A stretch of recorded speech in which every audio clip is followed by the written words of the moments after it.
Sweep, elbow down, roundhouse kick, key, yeah. Elway, fourth down, you're being blitzed. No one's open. That is simply amazing. You're all so brave and so strong. In fact, we wrote a song about that very thing.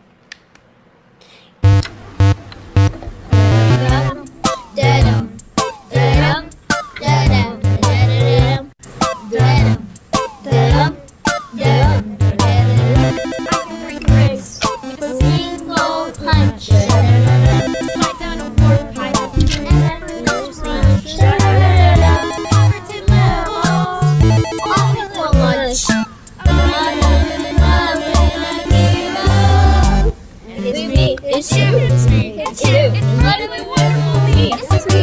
Honestly though, it has to be me, you, me. Da-dum, da-dum, da-dum, da-dum. I got a weapon for every foe. Da-dum, know every combo. A hero should know. Da-dum, you need a senior. Be sure. It's you, it's me, it's you. It's incredibly wonderful me. It's me. Honestly though, it's me, you, me. We love the way we love when we get that perfect groove. Sometimes you know what feels like there's someone out there looking at us, controlling our every move.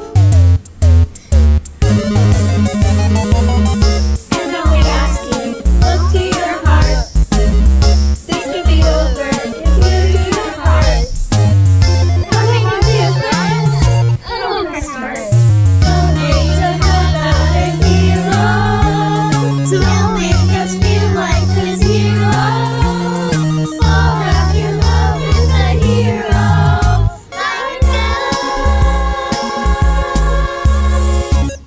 Well, that was breathtaking. Okay, evil robot, let's check the ringometer. Calculating.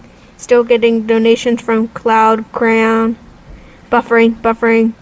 The Wi-Fi is a little slow. Okay, our new total is 1,742 rings.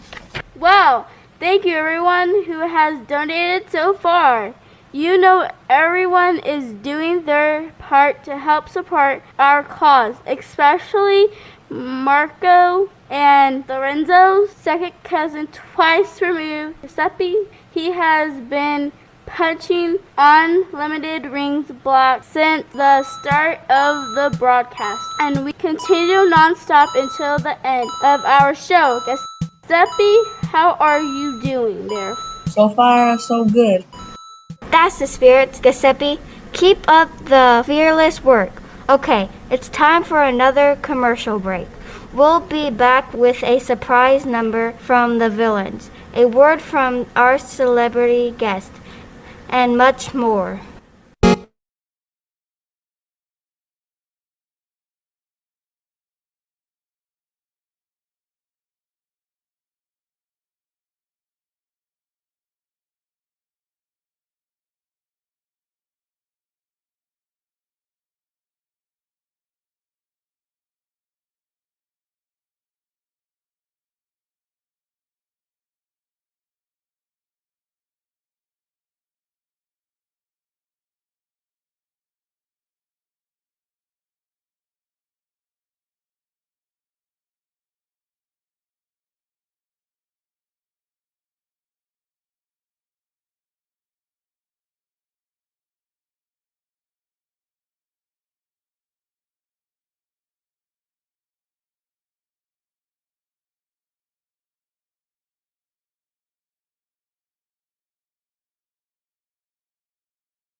Gowan, if you could pull up who's the lucky school today.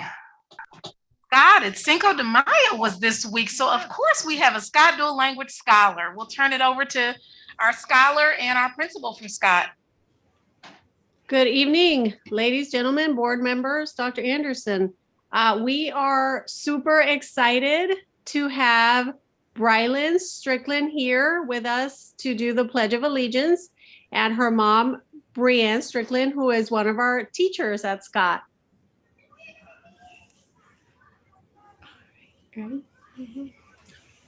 I pledge allegiance to the flag of the United States of America, to the republic for which it stands, one nation, under God, indivisible, with liberty and justice for all. The best pledge I've heard all year. Oh my goodness, and you look beautiful. I'm going to turn it over to our board if they have a question or two for you.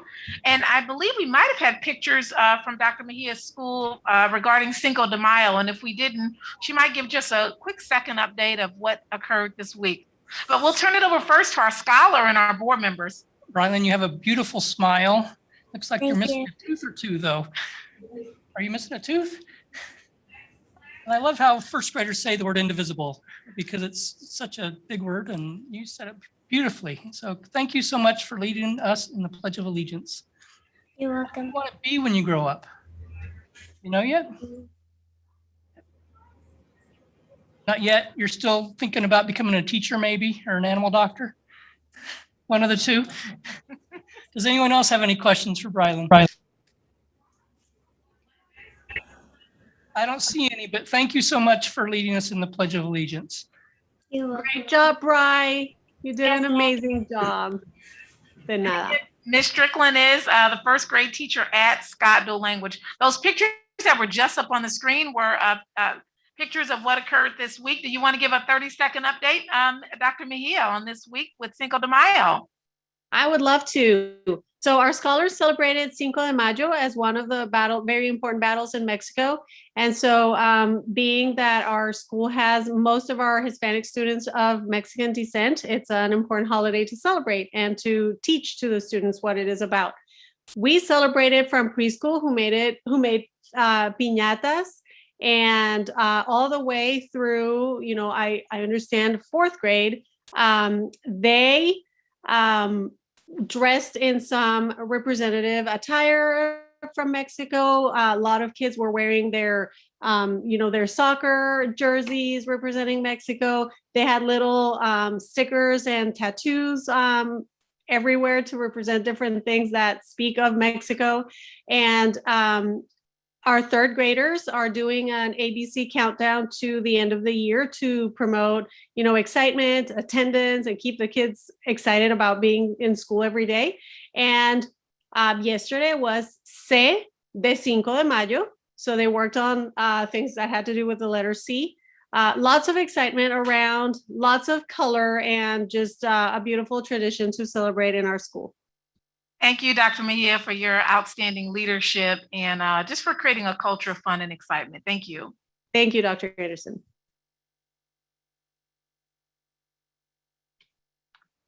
Next is the adoption of the agenda. Mr. President, I move the board approve the agenda as presented. Thank you, Reverend Williams. We have a motion. Do we have a second? Mr. Campbell offers a second. Is there any discussion on the motion? I should just mention that at 6:30 sharp on the dot, Ms. Cope will lead us into a public hearing. And so whatever stage of the agenda we're at 6:30, we will briefly stop and Ms. Cope will take care of some legal business as a public hearing, and then we will resume at that point when that hearing concludes. I don't see any discussion other than that, so we're ready to vote.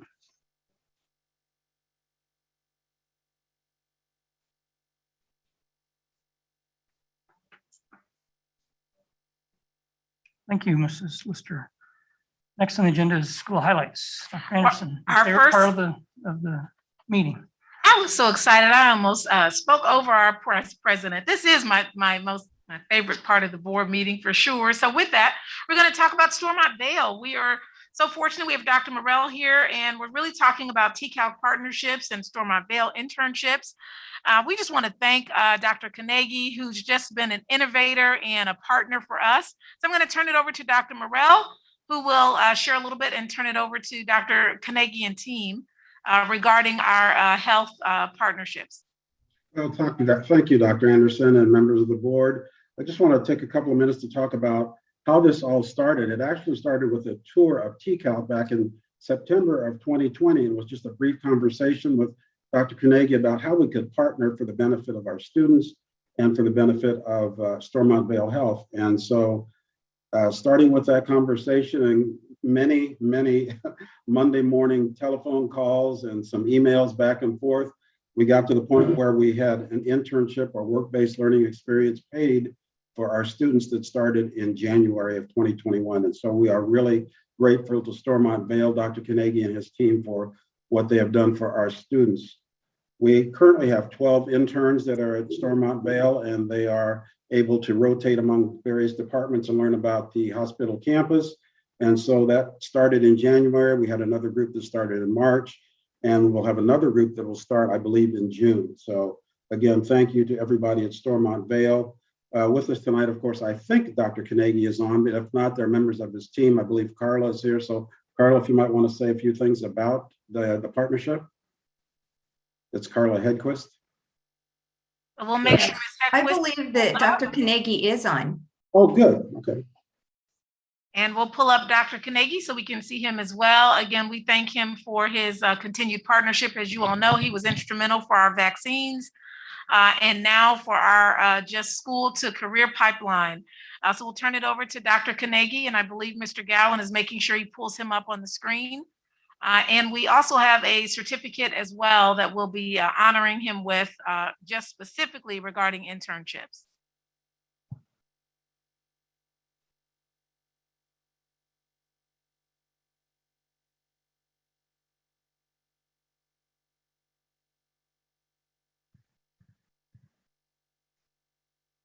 And I don't think Mr. Gowan sees Dr. Carnegie just yet. We'll make sure that we do pull up our Stormont team member that Dr. Morell just referenced.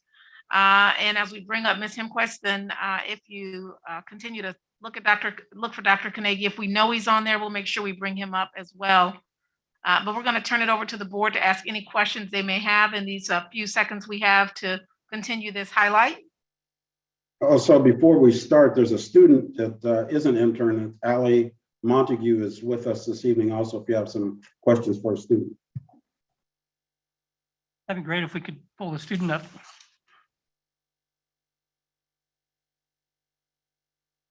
Hello. There she is. Allie, can you tell us about your experience at Stormont Vale Health? Yeah, absolutely. Okay, so good evening. I'm Allison Montag. I'm a junior at Topeka High, and at TCALC, I'm in the sports medicine program. Excuse me, I just got back from dinner, which was instructed by Mr. Wilkerson. The internship at Stormont Vale has been one of the most rewarding experiences of my high school career so far. I've been in 2 different rotations, one as a patient safety monitor and the other, in the sterile processing department. Patient safety monitors are entrusted with the responsibility to monitor the patient's progression through the stages of their hospital stay. And in sterile processing, it is my job to process the surgical instrument sets after they are used in the surgery to prepare the instruments for the next surgery. I'm looking forward to my summer rotation at the Physical Occupational Therapy Clinic, which is what I plan to study following high school. Excuse me, I'm a little nervous. You're doing great. Thank you. One moment. Having some internet connection issues. You explained your role there beautifully. Thank you.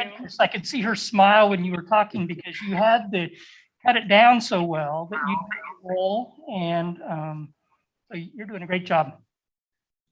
We are so proud of you. So thank you for sharing that. And you have quite the bubbly personality. Yeah, absolutely. On our screen, Dr. Carnegie is right next to you. So Dr. Carnegie, sir, I'm going to turn it over to the board with any questions that they have and for you to make any comments, sir, that you'd like to make for this meeting. Well, thank you. Can you hear me okay? We can, yes. Great. Well, first of all, I just want to thank you for hosting us.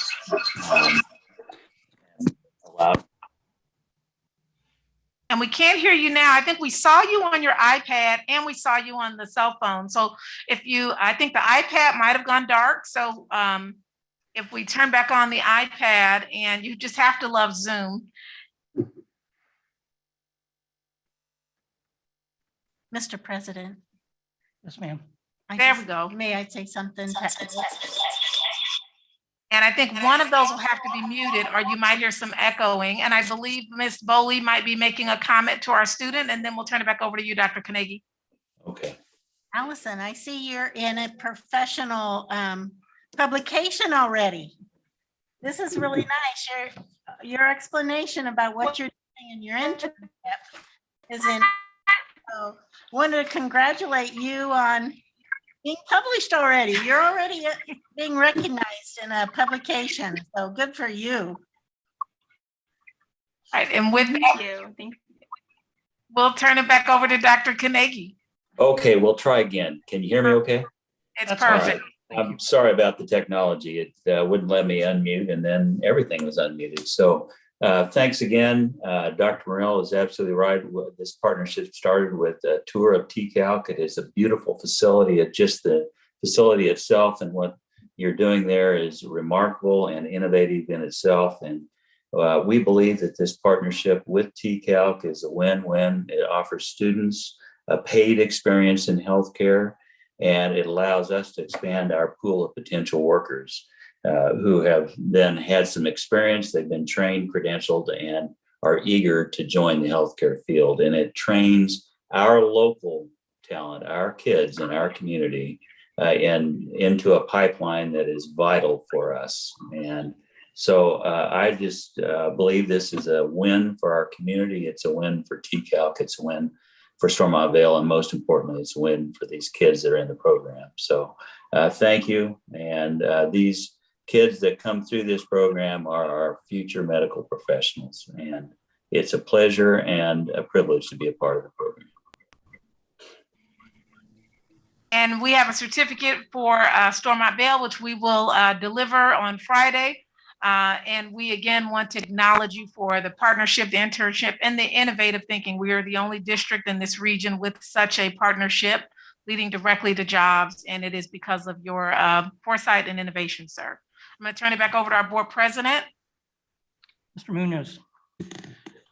Dr. Carnegie and Ms. Sedquist, I just want to thank you all for stepping forward to create this sort of partnership. You know, one of the things I believe real firmly is that education is first and foremost the duty of a parent, but also school, but also our community. And so we begin to shift our thinking about, you know, whose responsibility is it to educate our young people? You know, this innovation, this stepping forward, I think is a really important thing. And I encourage other organizations and other you know, local entities here in Topeka to think about, you know, is there a space for us to be able to also help open the eyes of young people about what futures might lie before them? And so I want to thank you all. You may remember Dr. Carnegie received the Topeka Public Schools Foundation's highest award last fall on an event held at the Hummer Sports Park. But I echo the sentiments by Mr. Munoz. And you should know that, so I worked for Hill's Pet Nutrition, and because Stormont partnered with TCALC, I was able to go to our human resources department and say, you know, Stormont's doing this, why can't we? And so we're treading into those waters as well, not quite as ambitiously as you are, but nonetheless, we're trying to develop a similar partnership and pathway for students at TCALC to come and learn where I work. So your vision and willingness to help our students extends farther than you may know now. So thank you so much for your work. Thank you. Any other comments or questions? I just have one more for Allison. Allison, how many hours are you working there, and what's your schedule going to look like this summer? Yeah, so I've been working about 2 shifts every week. I'm taking AP courses, so trying to stay on top of my homework and manage all of my activities. So I'm working about 8 hours a week, but this summer I'm hoping to work Monday through Thursday in the mornings and see what that looks like. So I just got news, I think Wednesday it was, that I'm going to move into the physical occupational therapy clinic. So I'm really excited about that. That's great, especially if Excellent. that's what you want to do. That's great. Mr. Campbell has a question. Yeah. Mr. Campbell has a question. This is so exciting. I just want to understand. So what, Allison, the classes or the internship that you're doing is counting for high school credit, correct?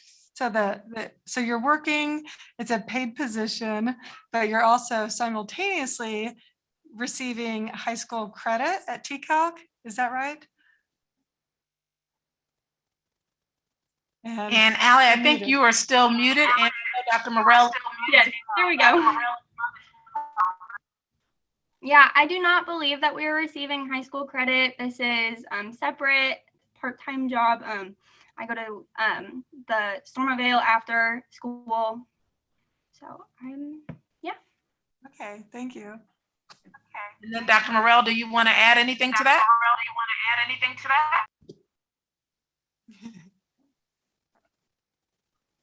I think I'm unmuted now, but no, she is correct. There's no credit while she's at the internship. So just credit for her courses while she's at TCalc. And which courses are that, Dr. Morell? So we understand the credit does happen through TCalc through the classes you take on site. And then when you leave and go and get paid for your internship, then that adjusts. Am I correct, sir? That is correct.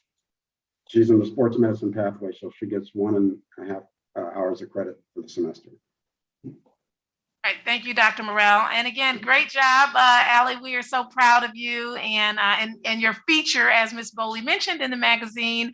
Thank you again, Dr. Carnegie and team, Ms. Hedquist. We so appreciate you, and we're excited to see what the summer and next year brings.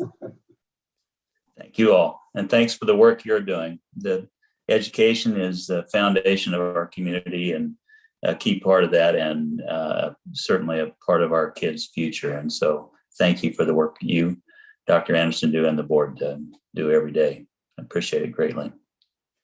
Thank you. All right, with that, we're going to move right on into our senior of the month. And as we start the video, then we'll open it up to the board to ask any questions. My name is Kate Herrera. I'm a senior at Topeka West. I was excited to nominate her as Senior of the Month for Topeka Public Schools, representing Topeka West.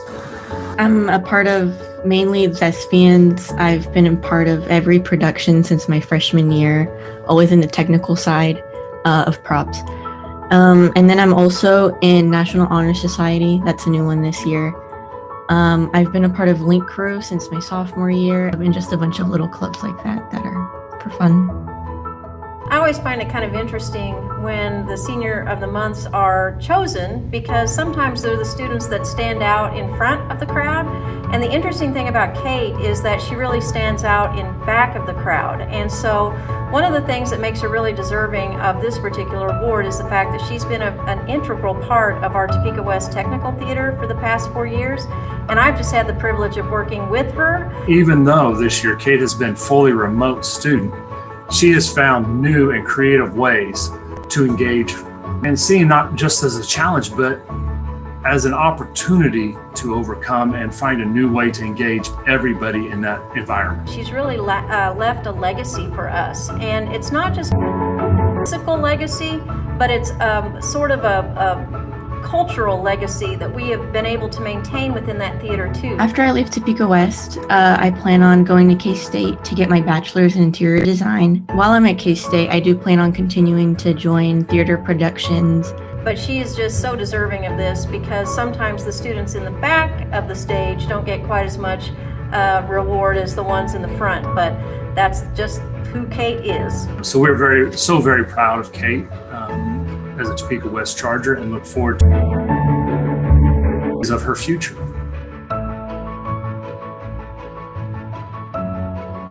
We want to congratulate you, Ms. Herrera. We'll be delivering your certificate to you as well tomorrow. And we're going to turn it over to the board for any questions they may have. Any questions off the bat? I've got one. Representing Topeka West. Foley has a question. Kate. Hi, Kate. Congratulations on receiving this. It's just all the things you're doing just makes high school so much more fun and getting to know so many people. I was wondering who was sitting beside you. This is my lovely mother. She's not a stranger. Yeah, this is my mom. You know, she's helped me throughout a lot of this. She's my #1 support, so I thought it'd be important to bring her in. I'm so glad you did, because it's those people that are also behind you that help you get through what you need to do, correct? Definitely. Yes. If I didn't have these people behind me, I don't know where I'd be. Yes. Well, so we want to thank your mother for everything she's done to make such a remarkable student. Thank you so much for doing that for us. She doesn't speak English. She doesn't speak English very well, but she is very appreciative of it. Then please tell her that what I said, that how much we appreciate her as parents that really help our students. Thank you. Stuart Campbell, do you want to translate? Mr. Munoz. Señor Muñoz habla español mejor que yo, pues él va a hablar. Okay. Dice la señora que aprecia todo su esfuerzo como mamá para su hija, que los papás hacen mucho tanto para nuestros hijos, para que sean exitosos, y agradecemos todo su esfuerzo. Thank you so much. Kate, did you have a favorite teacher or class through the years? Have you been a Topeka Public student for a long time? Yeah, some of my favorite teachers are definitely in the arts department. But my one of my main teachers was Mrs. Ralston. She's actually a language arts teacher. She was in the video. And like she said, she's been a part of, I've worked with her a lot in theater. I've actually only taken one of her classes, but I've gotten to know her so well in theater. And she didn't mention this, but she's a very good leader. So I feel like everything I've learned about like leadership and how to work with others definitely stems from working with her throughout high school. My wife and I, before the pandemic, went to the musical at Topeka West. It was I don't remember the title. It was The Pea Under the Mattress. I saw a picture of it there. So we loved that musical. It was a fun night for us, even memorable here a year and a half later. So thank you for your skills and your talents and sharing them with our community. Any other questions for Kate? Ms. Stuart Campbell has one. Yeah. So congratulations, Kate. Felicidades. So my daughter, who turns 12 in 2 days, mi hija va a cumplir 2 años en 2 días. She wants, for your mom, who I want her to understand everything. She also wants to study interior design. She told me last week that she's decided interior design. So I get on the Google and I look up top schools, and K-State popped up. And I wasn't aware they had an interior design program. So can you just talk to us some about why you chose K-State and what you want to do after you get your degree in interior design? Well, K-State has it's not very well known, but it's a very good interior design school. It's one of the only CIDA accredited schools in Kansas. And also another reason I chose it is my sister's currently at K-State, and she, as well as my mom, is one of the inspirations to me, and just seeing the community they have at K-State with all of their students and the clubs they get involved in, I just really wanted to be a part of that. Once I'm at K-State and I'm studying interior design, I'm not sure where I'm going to go next. But I do plan on following something in the lines of like set design.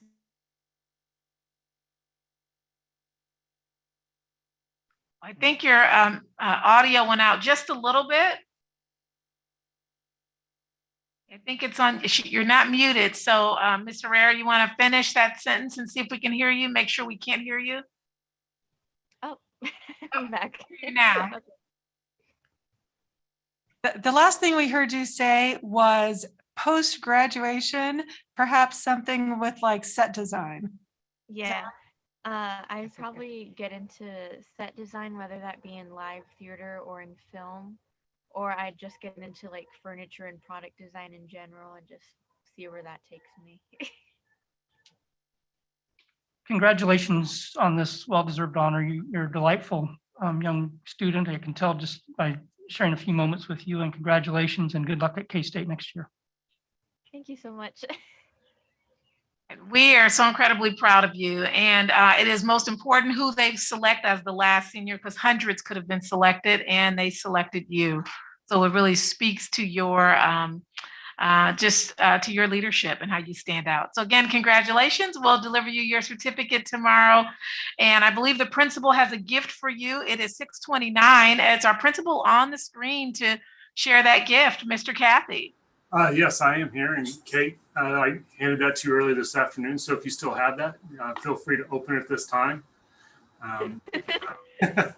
So it's just a little token of our appreciation for all the hard work you put in as a student at Topeka West and the representation you have for not only Topeka West, but Topeka Public Schools. Oh my goodness. Thank you so much. I gotta go. Oh, I'm getting some free TOS swag. This is so great. Thank you. Again, you're welcome. Congratulations. We're so proud of you.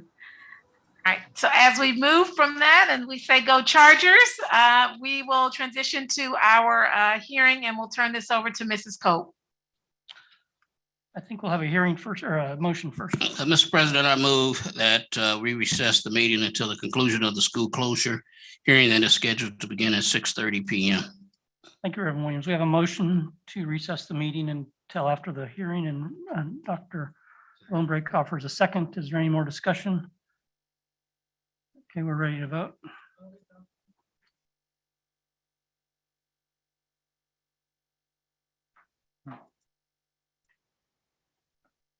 Can't find my arrow, but I vote yay.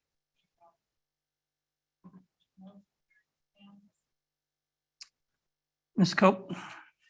Thank you, Dr. Mickelson. Good evening and welcome. My name is Lori Cope, General Counsel of Topeka Public Schools, and I will be acting as the chair for this public meeting. I would like to take a moment and introduce the Board of Education, Board President Dr. Mickelson, Board Vice President Reverend Williams, Ms. Stewart Campbell, Ms. Bully, Mr. Munoz, and Dr. Bonebrake. Dr. Morrison is unable to join us this evening, and also our Superintendent, Dr. Anderson. The purpose of this hearing is for the Board of Education to hear the rationale behind the proposed closure of Avondale West and any testimony as to the advisability of the proposed closing. Per state law, the Board of Education, by adoption of a resolution by a majority vote, may close a school building at any time if the board determines the building should be closed to improve the school system of the district. However, prior to adopting any such resolution, a hearing must be called and held on the proposal. Notice of the hearing must be published at least once each week for 2 consecutive weeks in a newspaper of general circulation in the school district. Notice of this hearing was published in the Topeka Capital Journal on Sunday, April 18th, 2021, and Sunday, April 25th, 2021, as required by state statute. As outlined in the published notice, the proposal to close Avondale West is for the following reasons. Current enrollment in Avondale West Academy is such that the program can be moved to a renovated portion of Capital City High School campus, which will allow for additional educational opportunities for students, more efficient use of resources, and save district funds. At this time, Dr. Anderson will provide information in support of the closure of Avondale West. I will share with our board members that Dr. Grimes is also with us online virtually. The following bullets that are also on the screen, I'll just read straight through those. Avondale Academy will continue at a new location to increase educational opportunities. The photo is from a couple of years ago from one of the graduates, and they are certainly committed to continuing to graduate students through Avondale Academy at the new location. Collaboration between Avondale, Capital City, and TCALC will enhance staff professional development, and it will enhance opportunities for students as well. The proximity of 3 buildings/programs increases the opportunity for students to have increased facility availability, such as the natatorium, which is at the Kansas property, and other services that are at that location. Increased efficient use of the space will also be gained through this, as there are less than 40 students currently at the current location, and the projection is for that number or less to continue at the future location. Lastly, Avondale West building that currently is occupied by Avondale Academy can be repurposed, as we have done in the past with Avondale East. This move is supported by administration at Avondale Academy and by district administration. The photo below shows some community service that currently occurs at Kansas property, and Avondale Academy students will now be able to participate in those kinds of opportunities in the future. That concludes the rationale, that in addition to what Ms. Cope has shared. I'll turn it back over to Ms. Cope. Dr. Anderson. Now, if any member of the public would like to address the board regarding the closure of Avondale West, they may do so in the following manner. Upon your name being called, please state your name and address for the record. You will then have 3 minutes to provide your statements to the board. Please focus your comments on whether the closing of the school building will improve the education opportunities for students, and please remain respectful. If you fail to abide by these guidelines, your turn will be ended. At this time, I'm not aware of anyone who has requested to be heard or has appeared for the hearing. Okay, with that, we have indicated on YouTube and other mediums where the public watches the board meeting that they have the ability to submit questions. Dr. Gray, have any questions been submitted? Okay. So at this time, we would like to thank everyone for their time and attention this evening. Dr. Mickelson, we would recommend the board take the information it has heard tonight under consideration, with possible action to be taken at the next regularly scheduled board meeting on Thursday, May 20th, 2021. If the board has any questions, we're certainly happy to answer those at this time.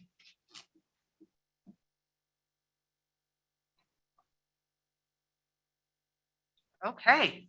Oh, Munoz, do you have a question? What happens with students in regards to transportation? Has that been addressed? The reason I ask is that I understand that the students take the bus, I think, but it only gets them to a couple of blocks short of Avondale West. And so they just taking the bus there, right? Where's the closest bus spot? There's actually a closer bus stop at the Kansas Cafe complex. So it's actually beneficial for our students.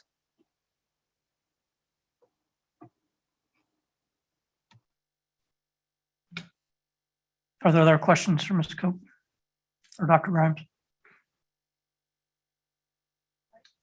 Okay, if there are no further questions, the hearing is concluded. Thank you, Ms. Cope. We will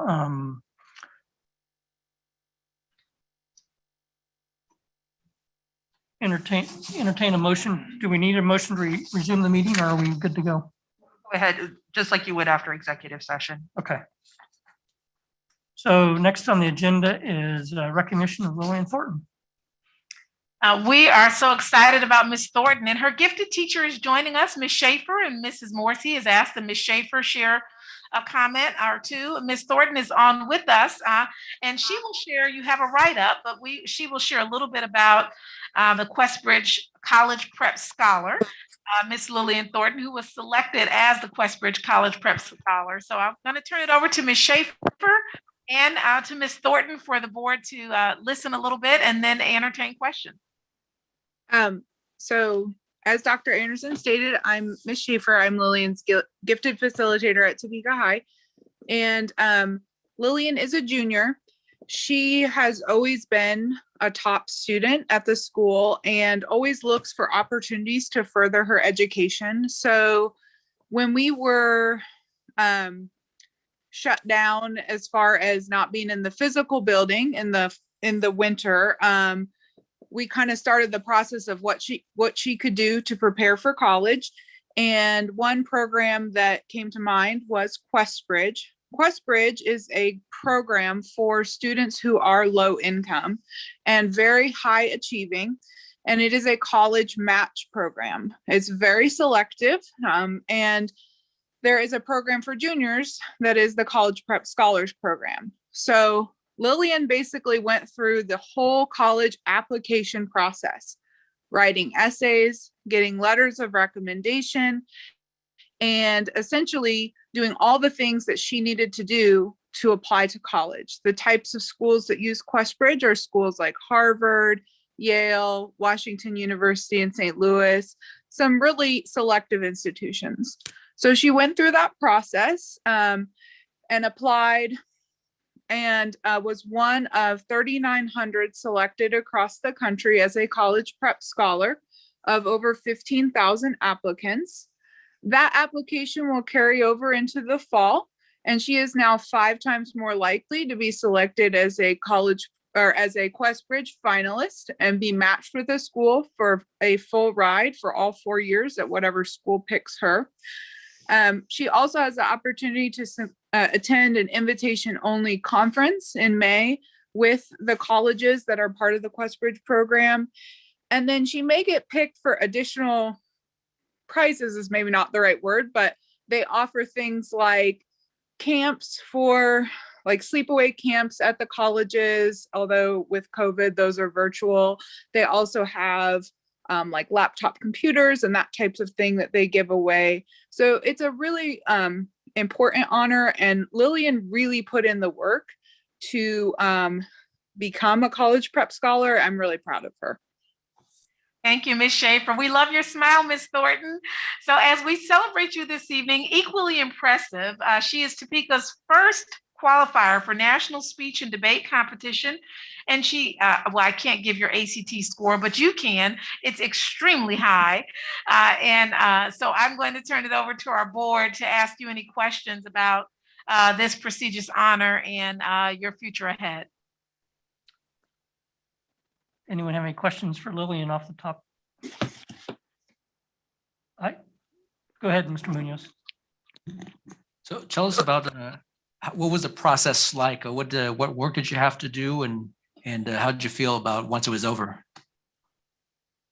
So I feel like a lot of kids who start the application maybe don't finish. I got that impression because on QuestBridge, they have like 12 badges that you get for going through the application. Like every little step, there's, I think there was 17 different sections to fill out. The final application, 48 pages when I downloaded it. It is a very rigorous process, and it took a lot of time management and like making sure that like a week before I had all my writing turned in and things like that. It was a lot of work, but it was also in a way a lot better that it was so extensive, because I feel like I'm really prepared to do these kind of applications when it comes to colleges and things like that.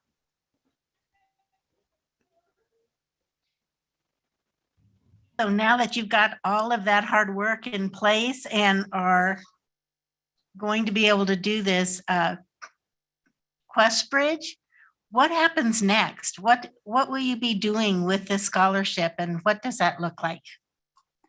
Right. So right now I don't have a scholarship from them. I just have sort of this title that they've given me. And on May 22nd, I'm going to attend a 6-hour conference. The first couple hours are talking about college applications and like how to write your essay and to be really strong. And then the people on the board of that sort of seminar are from the admissions councils of these really competitive schools. So I'm really excited for that because that's like a very unique perspective to get that information from. Is like, oh, you're the admissions officer of Washington University and I'm applying, like I want to know what you're looking for. And then the rest of it is it's sort of like a career fair where you stop by different booths. Of course, it's all virtual. And it's the 45 college partners are all there, and you can go talk to them for the schools that you're interested in. So my next step is to do a little bit of research on the schools and find a few that I'm definitely interested in, so I am prepared for the seminar. What an incredible opportunity. Really want to thank our counselor there at Topeka High for getting you in touch with this and doing this. What an opportunity for you. Yes, great job. Sorry. I wouldn't have known about it without Miss Schaefer, and I definitely wouldn't have been able to complete it without her help. Kind of walked me through it, got me interested in it. She wrote a letter of recommendation, so I really could not have done it without her help. But Lillian did all the work. She, I think, has this character of perseverance. So QuestBridge specifically seeks out individuals who have had to overcome adversity in their life and who are still achieving at a high level. And so her completing this 45-page application and telling her story really speaks to her perseverance and her character. Mrs. Schaefer, also for you, because we were in a year of an unusual school year, and for you to be sitting back and thinking about, I know what I need to do for this student, that's pretty incredible. So thank you for going that extra mile and doing that for her. What an incredible door you have opened for her. It'll be just so much fun to see where she goes and how this all pans out. So a lot of thanks to you for doing that. Thank you. But again, it was all her. Ms. Thornton, do you have a dream school that if all the places want you, which seems like they should, where would you go and what would you study? I'm not sure about specific schools right now. I'm looking at Washington University in St. Louis, but the main reason for that is last summer I did a program for them. It was a 3-week program. It was like just like going to school, but during the summer, but it was art school. So I took 3 classes with them and got 3 college credit hours, and it was amazing. I got to work with their professors and do art. And then if I do go there or wherever I go, I know I want to major in some sort of arts, fine arts or illustration. And if I could, I would double major in philosophy or literature with art, but I know for sure that I would like to go to school for art. I think you've got a bright future. Thank you. My family has a soft spot in our heart for Miss Schaefer also. She helped my son, and I'm not sure he'd be where in college if it wasn't for her. He didn't quite have the perseverance traits that you obviously display. She had to poke him along in order to get his college application done, but I know how much of a great counselor she is, and so thank you to Ms. Schaefer for all of your work. Thank you, Dr. Mickelson. Well, you know how much that Naval Academy application is, and that is kind of what Lillian went through, was all that rigor. And I think sometimes these types of processes, not only is it great to win the honor and the recognition, but also to know that you can do it, because some kids just look at that and go, I can't, there's no way I can do that. It's too much. And Lillian just really has that tenacity. And so she's a really special kid. And I think we're going to hear a lot from her in the future in a good way. I think so too. So thank you both, and congratulations for this recognition, Lillian. Congratulations, Ms. Thornton. We are so excited for you. And we will again be delivering your certificate, although I know you've already received other recognitions, but we'll be delivering that to you as well. We're going to go a little bit out of order here in that it is, and it seems certainly appropriate, As we recognize our Kansas Teacher of the Year nominees, Ms. Cross and Mr. Bradshaw, they're going to start with reading the proclamation. It is a National Teacher Appreciation Week, and we're so excited to celebrate our teachers.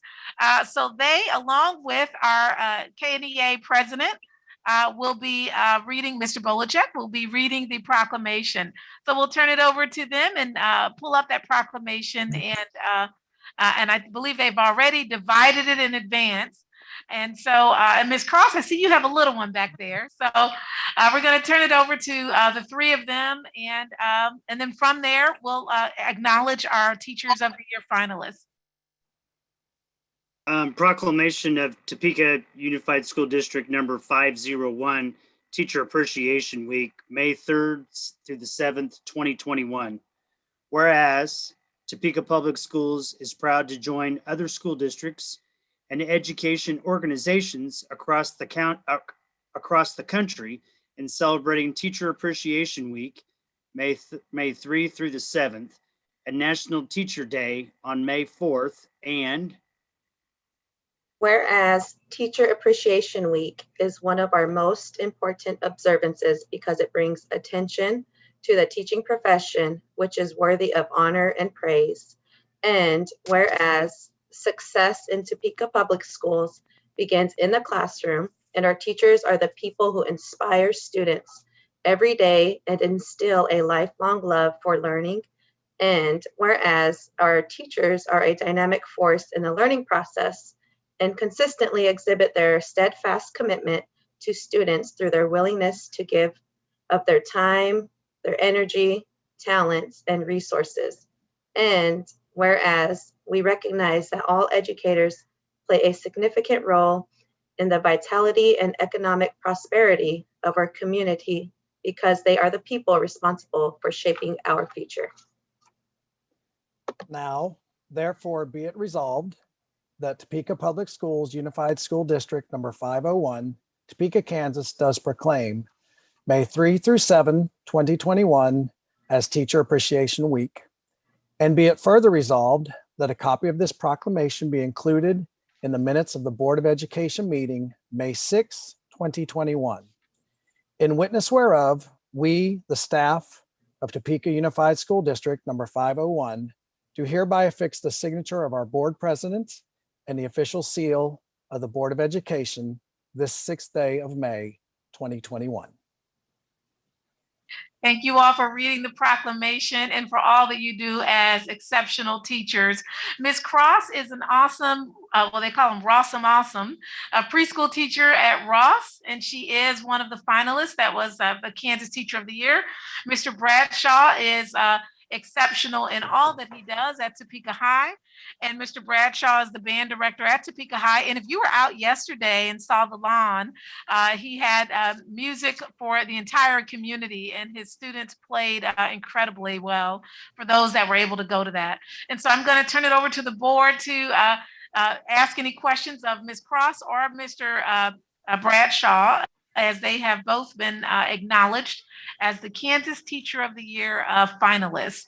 So congratulations on that, and I'll turn it over to our board president. Thank you, Dr. Anderson. Reverend Williams. Oh, thank you, Dr. Mickelson, Mr. Bradshaw, Ms. Keisha. Hey. Congratulations on your recognition. Thank you. Who may not know this, Ms. Keisha is my daughter from another set of parents. Been knowing her since day one with the district, and she is an awesome teacher. And so both of them are well deserving of the recognition. I'm sorry that they didn't come out on top, because they sure would have been good representative for Topeka Public Schools. Thank you, Reverend Williams. Any other, Ms. Stewart Campbell? Oh, I'm not at all surprised to see Miss Cross here, because we worked together and I saw just how awesome you were in our Ross days. I remember you helped me with the bulletin board. That was like my first introduction to you. And I was like, thank you. I really, really appreciated that. So congratulations, and very, very well deserved. And Mr. Bradshaw, even though we haven't met, you impressed me in email, because you and I were emailing and you kind of helped set it straight, things I needed to do for my son for band next year. You were super responsive and fast and explained, and anyway, so thank you. Thank you both for everything. Thank you. As finalists for Teacher of the Year, and think about all the districts and all the teachers in the state of Kansas, what traits do you guys possess that makes you so exceptional? I mean, you need to brag a moment to tell us this answer, I suppose, but what makes you so good at what you do? Do you want to go, Eric? It doesn't matter. Go ahead. I'll follow you. That way I can copy you. Well, I was going to copy you. I think as a preschool teacher, especially with kids with special needs, you have to laugh every day. You have to be silly, and you have to have a great support staff. My paraprofessionals, I couldn't have done it without them. And then my related staff, my occupational therapist, my OT, my speech pathologist, my physical therapist, my social workers. You just have to build that community and have that strong foundation to help these kiddos grow and learn. I echo the support staff. I have two fantastic assistant directors at Topeka High, assistant band directors. We have as all of you know, we have a great friend of mine and colleague as our fine arts coordinator, and Chris Reynolds.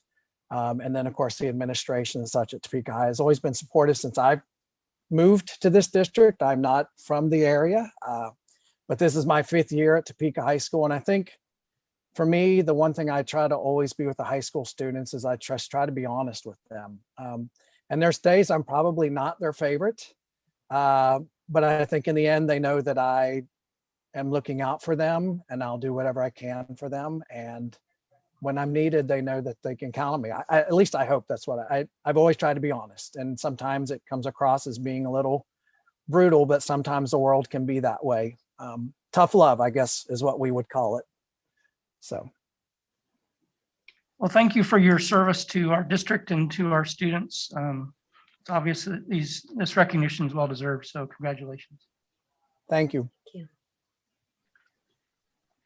Again, congratulations to you both. It's so odd not having a full room there, but Mr. Bolachek's claps and and ours on this end really speak volumes as you both talk about relationships and love. You both are exceptional individuals and certainly outstanding teachers. Again, congratulations.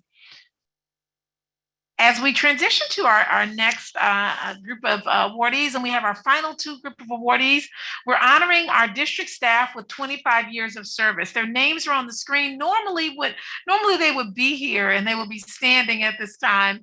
But those 25 year of service employees have all received a gift in the mail, and it's been sent to them just to make sure that we acknowledge them verbally so that they can hear this with wherever they're at. Jason Berryman from Topeka West High School, Laura Klug from Williams Fine Arts, Myra Deese from Information Technology, Barbara Dunn from Capital City, Connie Failer from Quinton Heights, George Hampton from Eisenhower Middle, Paul Haim from Information Technology, Kurt Lowe's from McClure, also Caroline McCoy from McClure, Tiffany Pryor from Highland Park High, and Maria Rodriguez from Lowman Hill, Angela Siemens from Hope Street, Yvonne Spalding from Eisenhower, and Jolene Weber from Quinton Heights, Vivian Williams from Food Service, Tracy Wilson from Meadows, and Weston Young from the Service Center. As you can see, they're from all over the district, and again, we congratulate them. I believe there was a slideshow for the 25-year service employees as well. And with that slideshow, if we have that to conclude with, then we'll go straight into our final award recipient.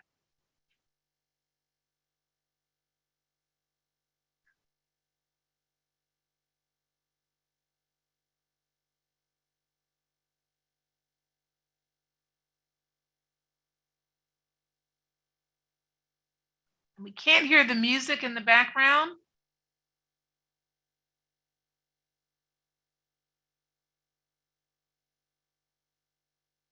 For For those that are watching online, this will also be on YouTube after this evening, so you can tune on in and see the 25-year employees as well in that space.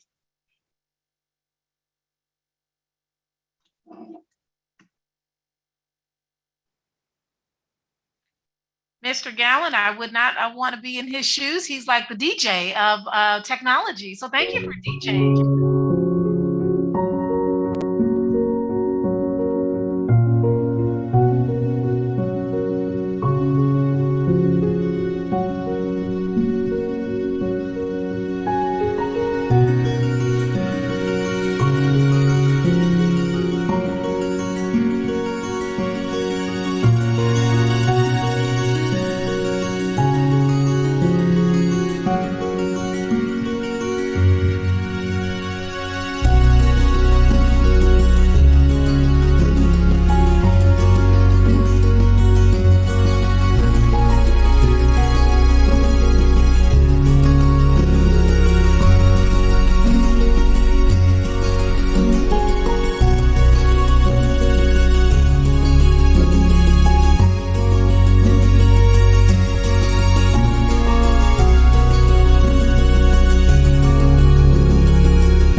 And with that slideshow, we did have some elementary administrators. They weren't listed on the sheet, and we know these are my favorite principals.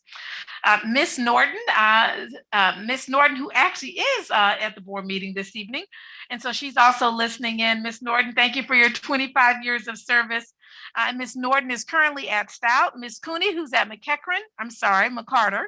Miss Bansfall, who is the leader at Pine Ridge, and Miss Pomeroy, who is at Jardine Elementary, all of whom have 25 years of service. So with that, we congratulate them as we move into our final award. As we move into that final award, we are happy to share that Mr. Chris Reynolds, under his leadership, we have received the award of Outstanding Support of Music Educators and contributing to make Topeka Public Schools one of the best communities for music education. Mr. Reynolds, he is on with us. We're going to open up the screen and just bring him on up. He can share a little bit about this award for Best Music Education Program. But we want to congratulate him. It's a national award and it was achieved under his leadership. Congratulations, Mr. Reynolds. Thank you, Dr. Anderson and members of the board. I would be remiss if I didn't thank everyone that has really contributed to this. It's been a very tough year to make music happen, but we've had a lot of dedicated people, administration, staff, students, families that have allowed music to continue. So there's many criteria that are followed when they're looking at the best communities in music education. They look at our student to staff ratio, our graduation rates, different data points. And this year especially, they looked at how COVID was handled as a district. And so again, I sincerely appreciate Dr. Anderson's support, the Board of Education support in allowing us to have a great start to music education this year. Thank you. Mr. Reynolds is particularly special because in addition to leading fine arts, he also teaches part-time and continues his duties as a teacher at Highland Park High, while also leading the department. I'll turn it over to our board president if there are any questions. Mr. Reynolds is a fine leader of our fine arts department. Does anyone have any questions for him? Or comments? Mrs. Boley does, it looks like. Wasn't it exciting last night at Topeka High? Did we ever dream at the beginning of this year that we'd have anything that was even resembled that? Wasn't it wonderful? Mr. Bradshaw and his team have done a tremendous job making sure that we continue to have stuff in his building. So I was I saw online a week or two ago the musical performance of the Highland Park choir, and they were spectacular. And I can remember many years ago when I first joined the Board of Education, sitting at graduation, and they weren't that good. And they are top notch right now. They are it's hard to find fault with anything that they do. So, and then I love the energy Sal Cruz has over at Topeka High with the drum line. He's a friend of our families, and the musical performances, not necessarily this year we had a student who was a backstage helper from Topeka West and enjoyed musicals there. So our fine arts program is in good hands. Our musical program is in good hands. Thank you for your leadership. Thank you very much. And with that, Mr. Reynolds, we showed the certificate at the very beginning. Again, we just want to thank you and acknowledge you publicly for your leadership, innovation, and for the entire department for helping make us the music education, receive the Music Education Award, a national award for Topeka Public Schools. Thank you, sir, and congratulations. Thank you all. Appreciate your support. All right, those are all of our highlights. We'll turn it back over to the board president. I understand from Mrs. Lister that we don't have any public comments. Thank you. We'll next entertain a motion to dispose of business by consent. Mr. President, I move the board approve the items business by consent as presented and authorize the board president or superintendent to sign the special project and purchasing contracts for and on behalf of the board. Thank you. We have a motion. Do we have a second? Dr. Bonebrake offers a second. Is there any discussion on the motion? Just briefly, I'd like to acknowledge that we've once approved, we'll form or enter a contract with Keisha to host the State Boys Soccer in 2021 and the State Boys Football Championship at Hummer Sports Park in 2021, and then girls soccer in 2022, and then boys swimming and diving. And it's just it's wonderful to have a facility that can do that and bring some energy and commerce into our community as well. So with that, we're ready to vote.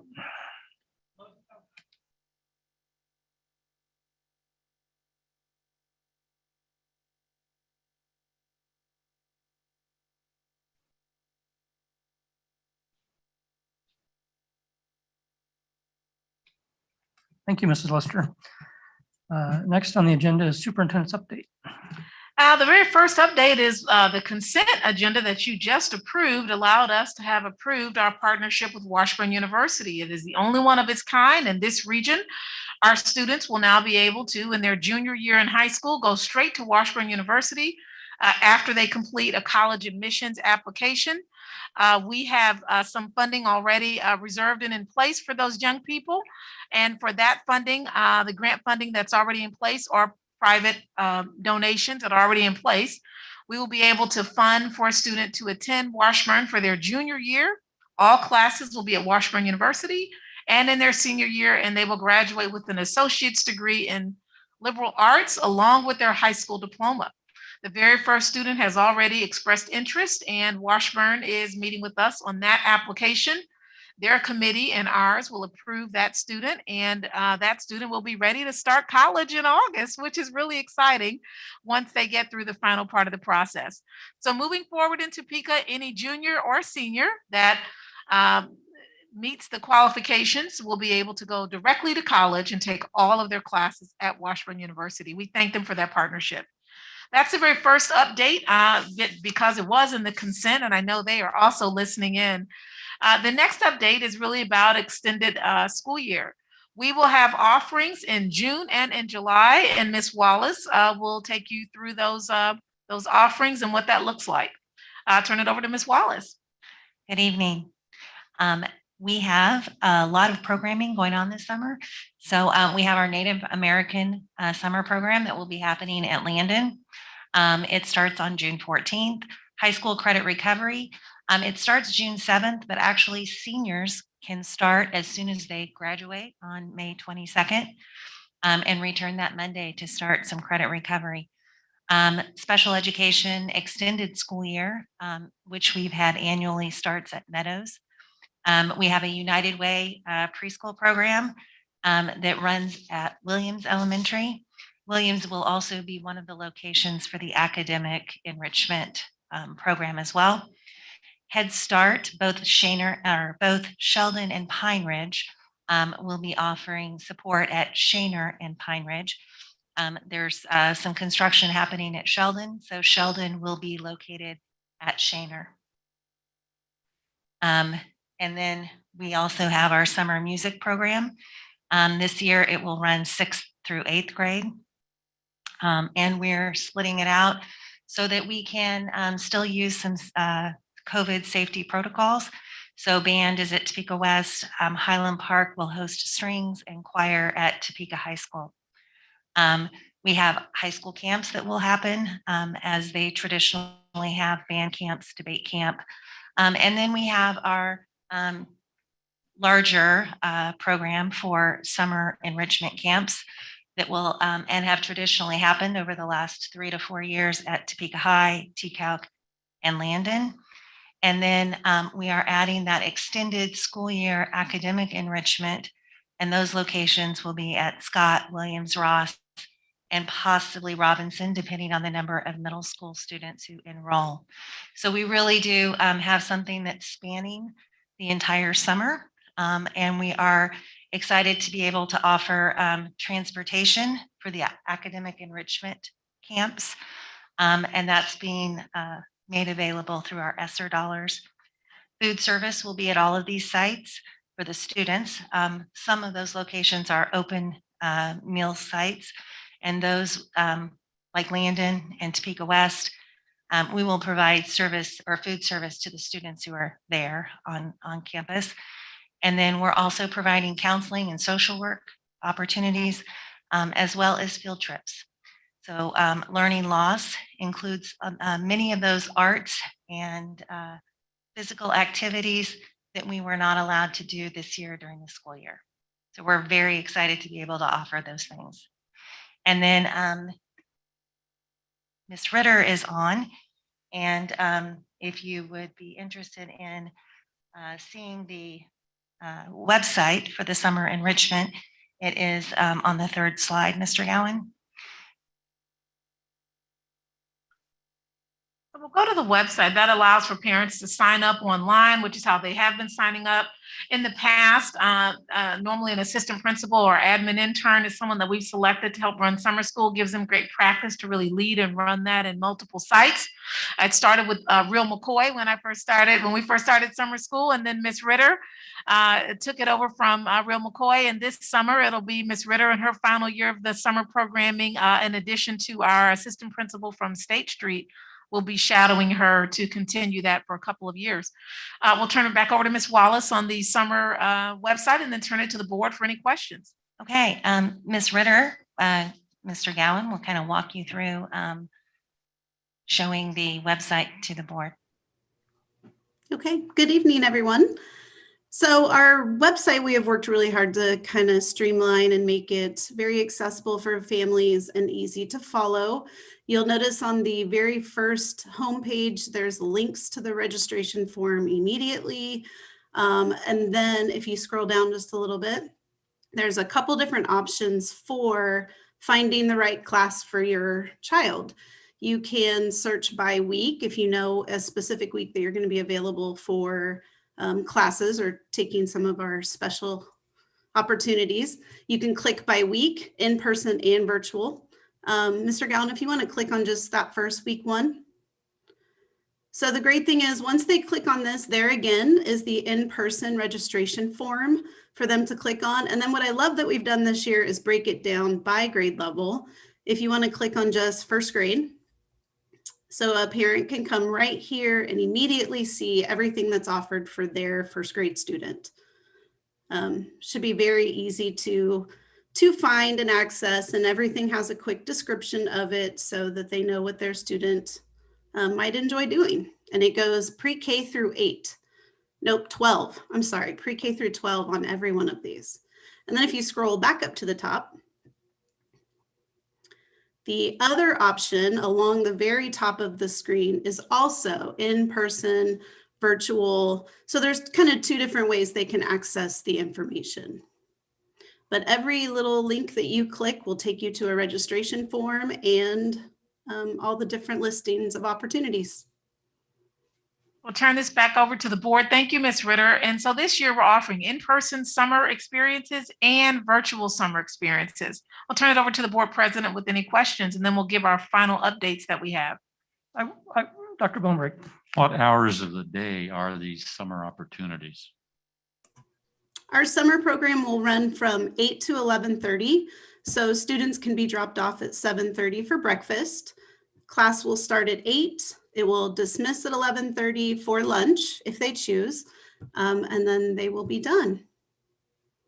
And students may sign up for 2 sessions, a morning session and an afternoon session, which is not unusual in that they can, if they wanted to attend, for example, an enrichment camp in the morning and one in the afternoon, they could attend all day if they chose to. Ms. Wallace, do you want to add to that?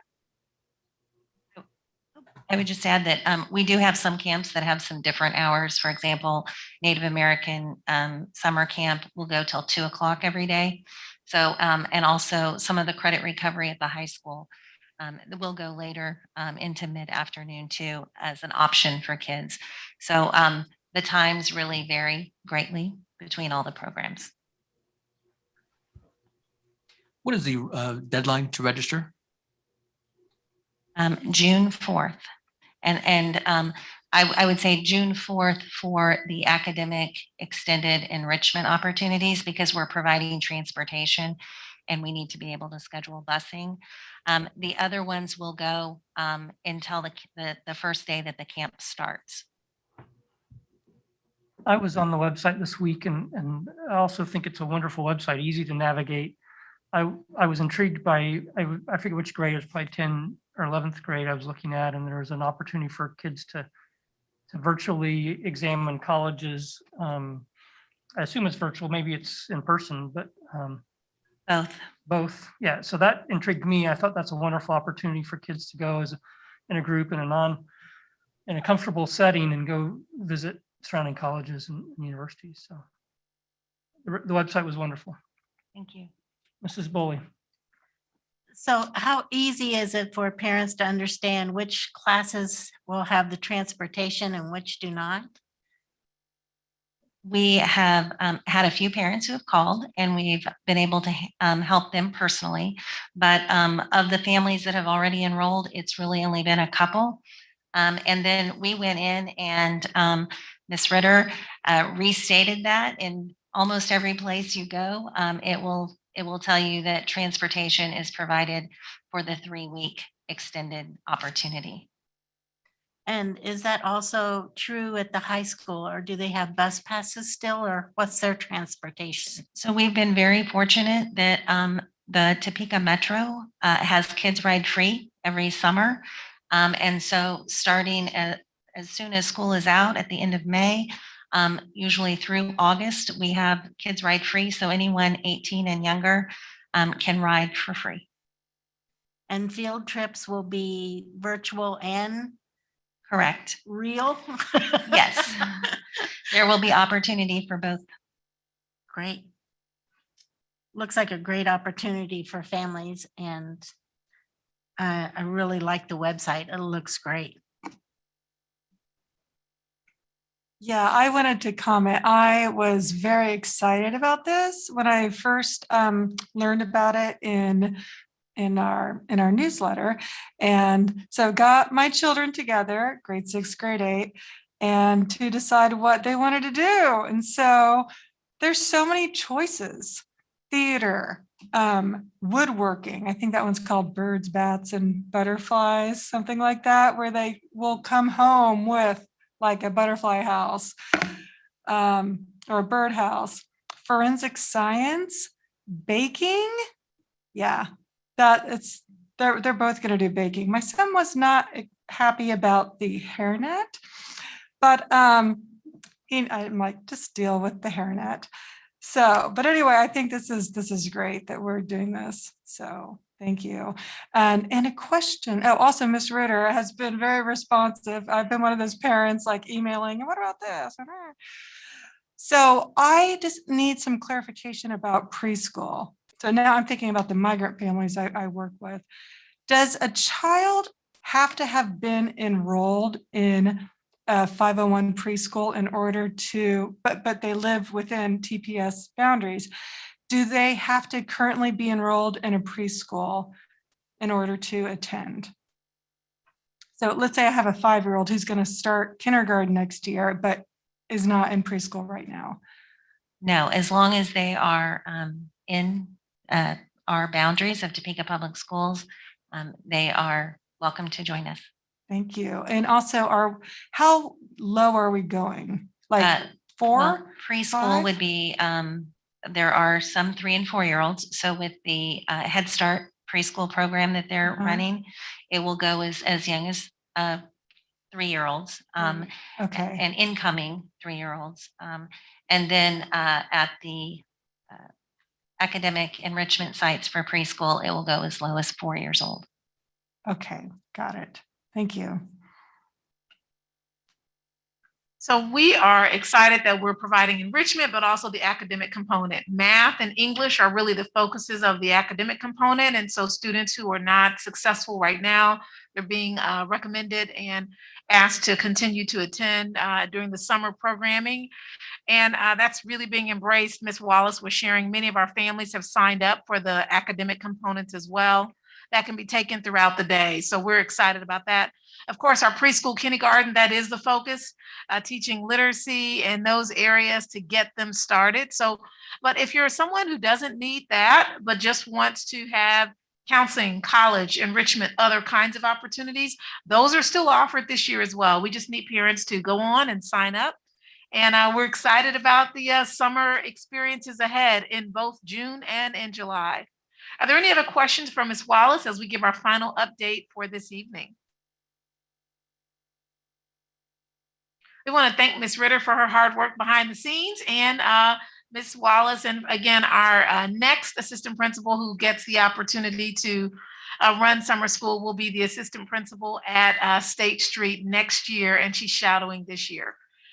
With that, as we give our final update, believe it or not, in a couple of weeks, it's graduation. So we're excited about that. And you all have a packet in front of you at your table, and it gives you your parking pass. Thanks to Dr. Gray. Dr. Gray put together the entire packet. So you have your parking pass in there. You have some directions related to graduation. If you would like to have your robe in advance to dress at home as opposed to dressing at the site, certainly just let us know and we'll be able to provide that. But all those directions are in there. As a reminder, graduation is May 22nd and 23rd. And with those 2 dates, it's because the 2021 graduates will graduate on the 22nd. The dates are outlined for you. The 2020 graduates, and we have approximately 200, a little bit less than 200 that signed up to walk on the 23rd, that Sunday. And those graduates will also have a shortened ceremony. You have the salutes, the senior salutes is something I did in my last district, which we did this year and last year doing the virtual.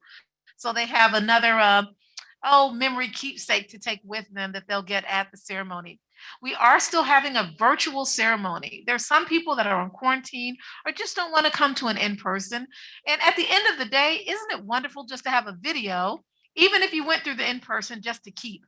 So that virtual ceremony will also be airing that evening of graduation, and it'll be every graduate, their photo, and basically the ceremony, a comment from both Dr. Mickelson and myself, as we did during the mid-year. I'm going to stop there and see if you have questions. And if you do, Dr. Gray will be prepared to answer those. I have a quick question. So what's the plan for inclement weather? Well, that's one.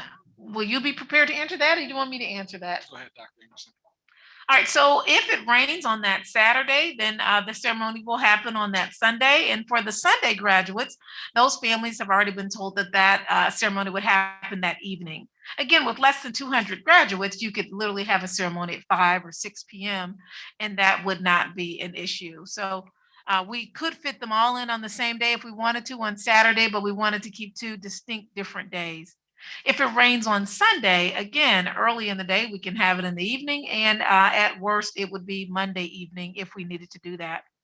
We are fortunate that the Sunday ceremony right now is not costing us anything additional because the chairs and all of the setup is supposed to remain there till Monday anyway, as it always does.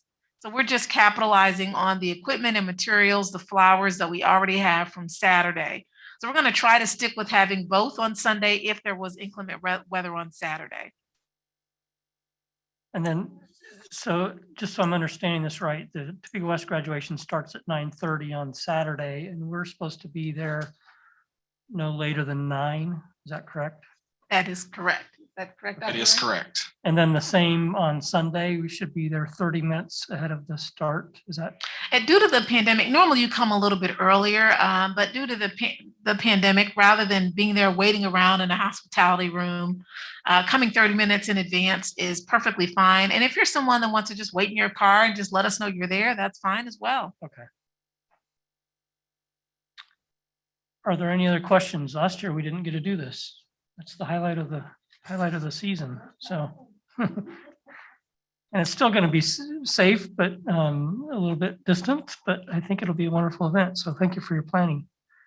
Any other questions? I think you can direct them to Dr. Gray if something comes up, and I think we'll have a board meeting before the next before the ceremony. So I think we will have one more board meeting. And I just want to say Dr. Gray's just done an exceptional job, and his communications team. They planned live streaming, pictures, video, and just, I think every day he's talked about graduation and worked on something with the senior salute. So we just want to thank him for the video and just his whole team for really organizing this particular event. It's the largest one yet, and it requires a great deal of detail.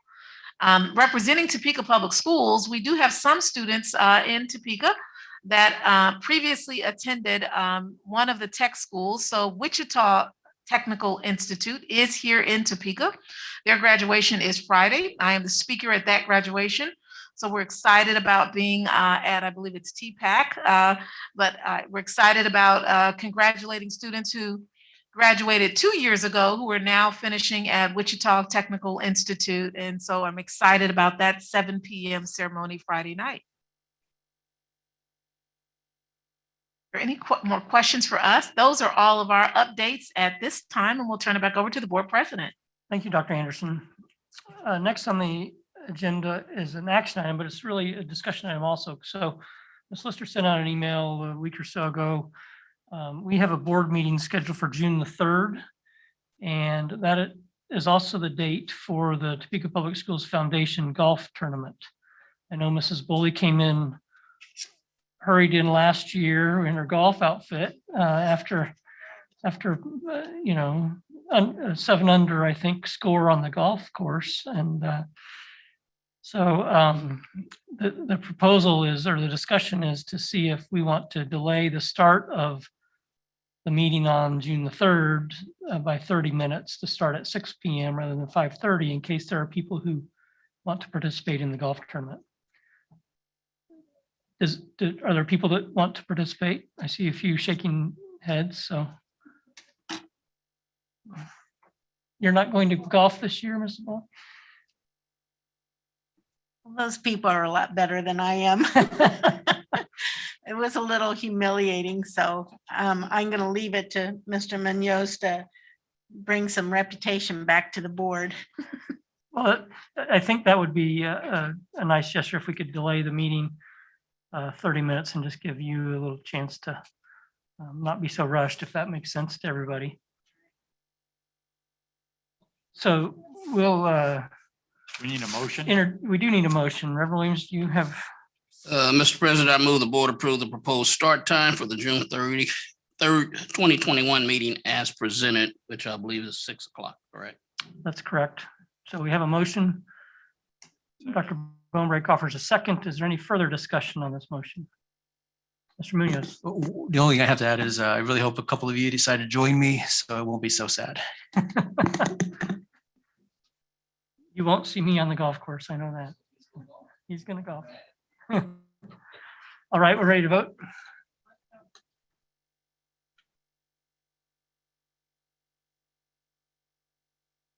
I did text Dr. Morrison to see if he was intending to golf, and he said he was not. So he could maybe get his arm twisted. I think he's a good golfer. So.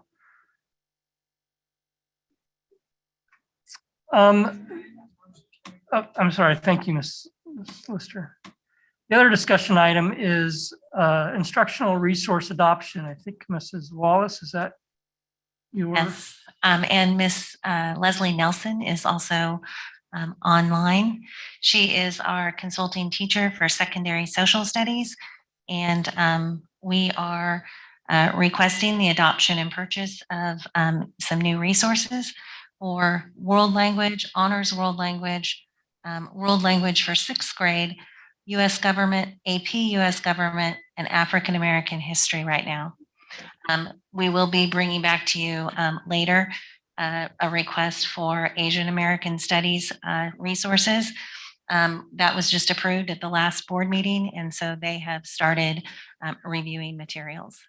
So Ms. Wallace also has the books available in her office area if you'd like to see them. I believe actually they're in this room, and Ms. Nelson is just available for questions if you have those. Ms. Wallace, where are the books? They are right behind the board on the counter.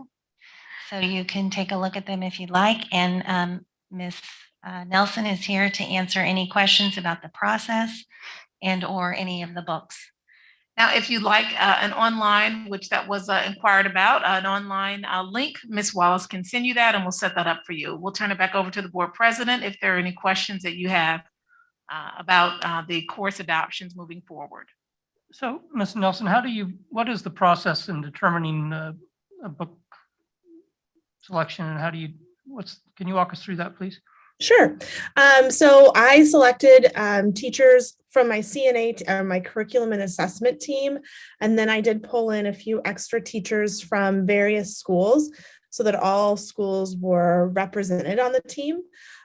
During our first meeting, we reviewed a rubric and kind of went over and made some changes to what we felt were important aspects that we wanted our resources to reflect. And then my team, we met just kind of on a weekly basis, and they had time on their own to review the materials. And then we came back and narrowed it down to our top 2 resources that we were really interested in. And then we had those companies come in, give us their talk and discuss their materials and ask them questions. And then we met again to narrow down to, this is the one that we wanted to recommend, that we felt met that rubric that we set out at the very beginning. In addition to that, one of the items that we've asked, I guess about 4 or 5 years ago, I wanted to know what the top districts are using. So they've done just a great job for me when they do bring that forward before they bring it to the board, of sharing what the highest performing districts in Kansas and beyond are using. And that's also a list that they look at. You mean the other are higher performing? The other higher performing. So large districts that are high performing, what are they all using? And it's really interesting to see that, and then to proceed with our selection. So can you walk us through the evolution of a textbook, and that, in today's world where libraries are digital and you buy, you check books out digitally more than you do physically going to the public library, for example. So I'm sure there's been an evolution in how textbooks are published and updated. And so can you talk us through that also? And Ms. Wallace, do you want to tackle that one? Sure. So you'll notice that on the request, all of these are textbooks, physical hard textbooks, but they also class sets, and then they also include digital access. And you are correct, there's been an evolution. Years ago, when digital textbooks first came out, you purchased a license per student, and then you had to, once that license was used, it was not good anymore. Now they actually offer subscriptions. So for example, the African American history book, Black History, we purchased the textbook, and then we also purchased the digital access to the textbook, and that is an endless subscription. So we can reassign those subscriptions to kids every semester, every year, and they gave us a limitless subscription. So those can be used until we determine that we are going to adopt a new textbook.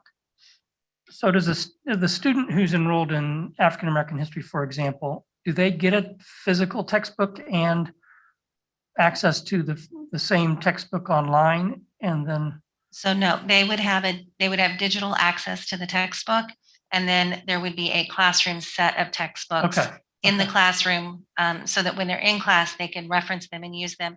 And they could, if they needed to, check one out. okay, that's what I was hoping to hear. That makes sense. So Is that Amazon's best price?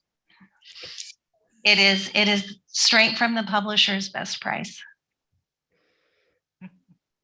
are there other questions for Mrs. Wallace or Ms. Nelson?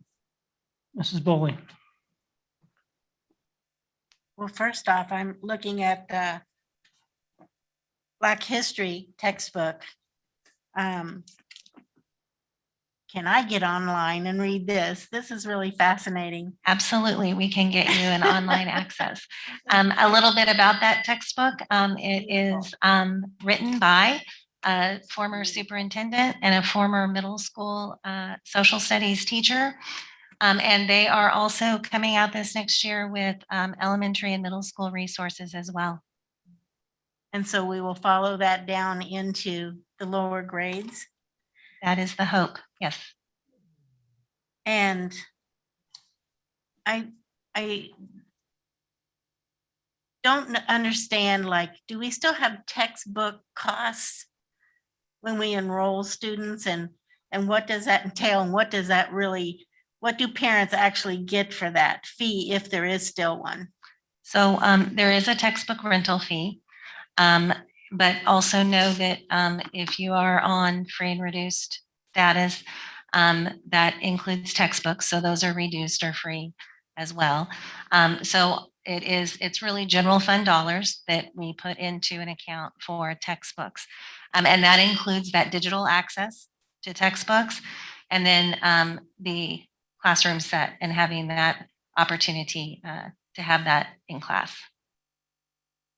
Is there some way we could look at renaming that? I think parents really think they're going to get textbooks, and when they don't, I get to hear from them. Because it says textbook fees, they expect to get something. Yes, actually, material. Mr. Minky and I have had that conversation, that it's actually a resource fee, because it includes digital resources, physical resources. It even includes sometimes a calculator, and different things beyond just a textbook. I think that would really be helpful for parents, so that when their students come home and they don't have any of that material stuff, they feel like they have a clear understanding what they're actually paying that fee for. Yes, thank you. Will these textbooks be, what's the turnaround? Are we going to use these if we approve it starting this fall? Yes, and traditionally, most of these have a 6-year digital access. And so we have historically had a 6 or 7 year due to different deferments and reasons. Most of the textbooks that are on this list are 9+ years old.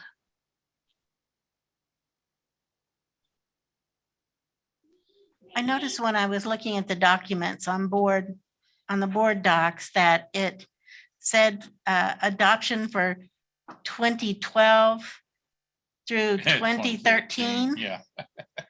But it's actually will be starting No, next year, oh, no, correct? yes, that would be perhaps the title of the document that you can't see when I look at it. So I will make sure that's adjusted. Okay. My apology. That confused me a little bit, but I was assuming. it It's just a started next year. spreadsheet that I use over and over. Thanks. It is funny how world history keeps changing. And it needs to be updated, right? So, Mr. Campbell. You mentioned world language, like updated world language textbooks. I was hoping somebody could speak to that. Like, what criteria did you consider in selecting the world languages? And also, if someone can tell me which world languages are offered at our high schools. So the textbook adoption does not include world languages this year. It's world history. But I'm happy to share that we offer French, German, and Spanish at Highland Park. We offer, actually, we offer all 3 languages at all 3 comprehensive high schools. And thank you, Ms. Wallace. And also, is ASL going to be offered starting next year, or we're still looking for a teacher? We are still looking for a Okay. teacher, but we have more than 200 students who have requested American Sign Language. It will be offered primarily at Topeka High with the opportunity for students from Topeka West and Highland Park to join virtually the classroom. Great, thank you.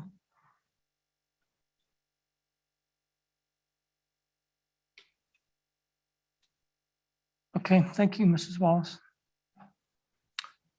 So that was a discussion item. We'll see you on an action item in probably 2 weeks. Next on the agenda are board member comments. Dr. Bonebrake, you're gonna go first. I think it's wonderful we recognize those 2 magnificent teachers early on, Mrs. Cross and Mr. Bradshaw, yes.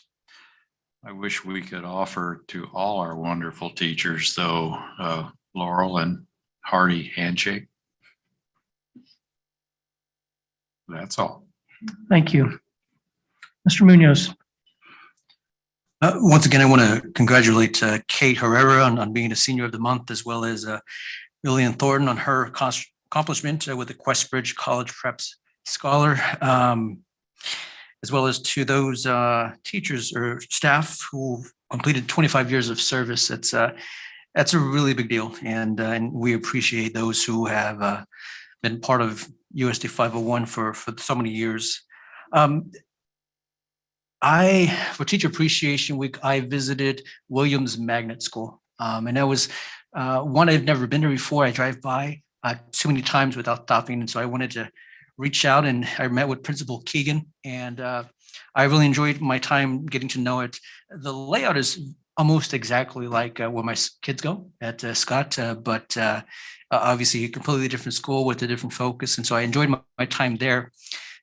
Also importantly, I chose that school this week during Teacher Appreciation because there is a 2nd grade teacher there named Miss Karis Schrag, who was my teacher in 2nd grade. And so the only memory I have from 2nd grade is being part of a reading group with her many, many years ago, some 30 plus years ago. But I stopped in to see her, and just like I remember her, she was there with a group of small kids focusing on reading and those basic skills. And so I learned, I wanted to talk with her, and I felt like I was going to explode, but I didn't want to interrupt her in the work that she's been doing, not just this year, not just 30-some, but a total of 40 years. She's going to be retiring. So I dropped her a personalized card in her box, and I'm making plans to, when she celebrates those 40 years of retirement, I'm going to be there if I can. So that was special for me, and it just goes to, speaks to the dedication of our teachers here, both this year, new teachers, as well as those who've been with us for so many years. We really appreciate all that they do. I think that's it. My kids have been excited to try and participate in activities to show their teachers how much they appreciate the those who helped them. And so I think they've, we've made cards for them. And my wife and I, we bought a couple of McDonald's coffee gift certificates, just in case they might feel, that they need a little bit more energy, that they can have a coffee and then make it through. So I think that's all we can do is we can express our appreciation, make sure and take advantage of every opportunity to show how much we appreciate all of the work that we do, and that genuineness will come across. So thank you.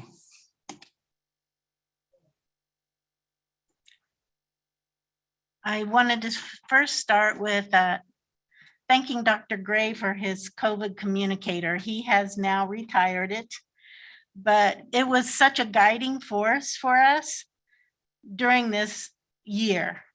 And he had to make that from scratch and figure out the best direction to go. And it was just so informative every week. And there was so much information on there that parents could use, staff could use. And I just wanted to give him a little Kagan clap for all the work that he did on that, because it was extraordinary. Thanking all our churches and all the people who came out for Share Fest. I've been out visiting a few of the schools, and oh my goodness, they look beautiful. Oh, all that hard work that went into it. And we want to thank that community that touches us all the time. We were just talking about Stormont Vale, and so many churches have come out. Our community just touches us and supports us and uplifts us all the time. And just thank you for all that. It was really exciting. We had student vaccinations at our high schools. The Kansas Department of Health came out, and registrations were sent out to parents if they wanted their students vaccinated, and many of them did. And that just makes our community safer. I understand that we're doing the same for middle school students. And it's just exciting. It's so exciting that we're able to offer something like that to help them out. Mrs. Corey Anderson invited me in to talk to her students about being a school board member and how you run for that. And it's just, I've been able to talk to several classes, and it's just been very fun to hear their questions and wanting to know how I came to do this and how much money I make. They're just always so amazed that we don't make any money for this, that this is a dedication from our heart. I wanted to thank her for that because it's just so fun to be there. I got to do some lunch duties at Meadows. That was fun. I showed up at their building at lunchtime, and Miss Johnson does a fabulous job with her lunch over there. And it was fun opening ketchup packages again, and carrots and all the things that the little ones needed. I enjoyed that. One thing that, as we had our speaker that Mrs. Stewart Campbell brought in about dual language, I realized that I don't know very much about our dual language program. And I was hoping that maybe sometime we could have a presentation on what our goals are. I looked at our strategic plan and what we want to try to do. But the reason why I bring this up, it says something about establishing a specific budget. I don't think I've been able to find that yet, but that would probably be something powerful. But the reason why I bring this up is when we also looked at our demographics and realized that the student count is going to go down across the nation, not only here, but it's not a Topeka problem, it's a national problem, that we're going to need to start recruiting to keep our programs viable, to keep our head count up. And this brochure that TCALC put out is really something that we can advertise with to try to draw students into our district. And so I was thinking about some of our other programs. We don't have dual language in any of the other districts. I think we need to do something similar with this. and really strengthen that program, really highlight it to draw students from other districts to come and learn with us. And also be thinking about other areas, what we can really try to draw students in from around our other districts, because we have a lot going on here. Many times it's under a bushel basket. And we need to remove that basket and start doing some more of this. I understand during the COVID, when people were in lockdown, it's not going to expand our numbers. People did not love each other during the pandemic. And so I thought we might have an explosion in 5 years. We're not. And so we're going to have to really do some work to let people know how great we are here. And I think this is one way we can do this, our dual languages and our other pieces that really highlight us. I think that will be important in the next year, and particularly over the next probably 10 years. But to really strengthen that. And I think we really need to look at this program and see what we can do to really make it shine and look great. The last thing I wanted to say, and I'm sorry I'm taking so much time, is Jackie Ortega at Highland Park High School did a special project on just going through the hallways and picking out people to tell them that they were beautiful. Mr. Gowan, you're beautiful. It's just, it was just such a marvelous program to see. Reverend Williams, you're beautiful. It just made everybody feel so special, and people don't get to hear this very often. And so I'm hoping that as we leave tonight, that this next week we think about telling people how beautiful they are and tell them why we think they're so beautiful. And I'll close with that. Sue Boley, you are beautiful for bringing this up and for a multitude of other reasons. You are beautiful. As a middle school parent, I was very happy to get the survey yesterday asking me if I want my children to be vaccinated. Of course, I said yes. And I just want to reiterate how fortunate we are. Tomorrow, one of my best friends, she's a former Topeka High teacher. She moved to Argentina. She's coming from Argentina to get vaccinated because they can't get vaccinated in Argentina and in several other countries. You know, you see the news. Several other countries are having a difficult time with the vaccine. So we're very lucky here, and especially that we're making it as easy as possible. I mean, I do a survey. It took me like 5 seconds, to know, for the district to know that, yes, I want my kids vaccinated. So that was cool.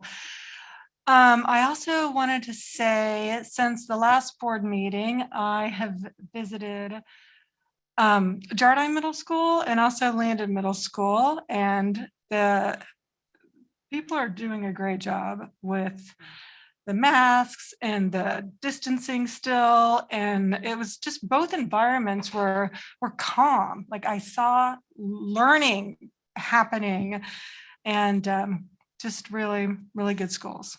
So I was happy to visit. Where will I go next week? You have to wait and find out. I wanted to also mention, and under consent, under grants, we have a Highland Park High School student, Elicio Barreno. I want to just tell everybody, because I'm so proud of this guy. He was awarded a grant for $2,000 to create a mural at the Boys and Girls Club Teen Center he was awarded by the Topeka Youth Commission. And this is the same student who won a full ride scholarship to Wichita State University. What was that called? The Rudd Scholarship. And he's bilingual too. I actually his mom is one of our staff members. She's one of our educators at Scott. And I've had the pleasure of having several conversations with her over the years. And she is an immigrant from El Salvador. She came when she was 14. And she's just an amazing educator, which leads me to, great segue, Teacher Appreciation Week. So just speaking of amazing educators, I would like to share my 3 favorite quotes about the importance of teachers. All right, this one. A good teacher is like a candle. It consumes itself to light the way for others. And that was said by Mustafa Ataturk. And okay, this one. Anyone who does anything to help a child in his life is a hero to me. And that was spoken by the one and only Mr. Rogers. And my last quote, okay, this is the book that I'm currently reading her book, I Am Malala. And for those not familiar, this is the young woman who survived an assassination attempt by the Taliban when she was shot in the head when she was 15, because you know that the Taliban had taken over her region of Pakistan, and she and her was outspoken about how important it is for girls to get an education, and the Taliban was trying to silence her. And boy, did that backfire. And so as you may or may not know, she's also the youngest recipient ever of the Nobel Peace Prize. And I'm reading this book right now out loud to my children. And here is her quote. I love this. She says, "One child, one teacher, one book, one pen can change the world." So thank you to all of our educators.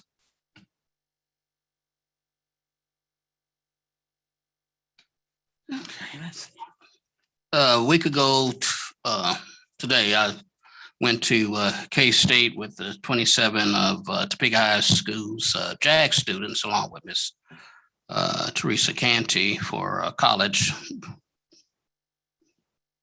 It's called the College of Business College Day is what the program was. Had a great time.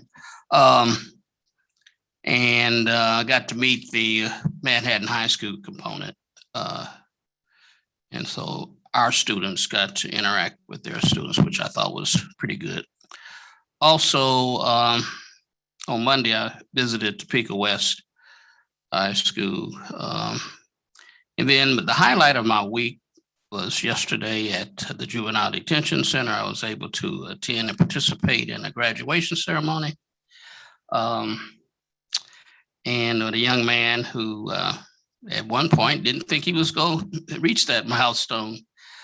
But I think it really hit him, even though we had a mask on, when Dr. Anderson read his certificate and then Ms. McCoy handed him his diploma. It really hit him that this was reality. I'm a high school graduate, and I expect great things for him. And wanted to, again, to acknowledge our Teacher of the Year nominees and also the 2 young ladies for their accomplishments. And then finally, Teacher Appreciation Week should be Teacher Appreciation Month, in my opinion. My favorite teacher of all time was a lady by the name of Miss Berry. She was the one who changed the course of my life. She was my 4th grade teacher. She saw something in me that I didn't see in myself, and my family probably didn't see in me. But every year at this time, I always evoke her memory. And with that, I'll close. I was able to participate in the DCAC virtual meeting this week, and they are preparing a report for us. Hopefully, they thought it might be able to be submitted before the end of the month. So I think it's on mental health post-pandemic, right? I think is the topic. So looking forward to getting that. One of the things I've always long admired about Reverend Williams is his willingness to work with kids at the JDC who might need to redirect some of their past behaviors. And you know, he provides a wonderful role model, and I'm grateful that you were able to participate in that graduation ceremony. I also have a favorite teacher. Mine was Mrs. Stonehawker. She was a biology teacher at Manhattan High. I think I took all the biology classes offered at Manhattan High. And she was a wonderful teacher for me. And I'm sure she's passed, but because I'm old, essentially, and she was old then. So I'm assuming she's no longer with us, but she's my favorite teacher. And it gives me pause to think about, as a parent, my own kids and the teachers they've had. Miss Schaefer was my son's gifted facilitator at Topeka High. And she literally pulled him through. I mean, I think got him graduated because he was a smart kid, but just not quite there yet sometimes motivationally. And she pushed him along. And you could see from her with Lillian, who didn't need that kind of push, but the strength she has as a counselor. So we're grateful for the teachers in our kids' lives. And it's gratifying as a parent to see your children kind of reach some of their goals and aspirations. And that's really satisfying. So, and both of our kids are doing that. So I'm grateful to celebrate teachers this week and continue it on. So that concludes my comments. So we will conclude this meeting and call it adjourned. Thank you very much.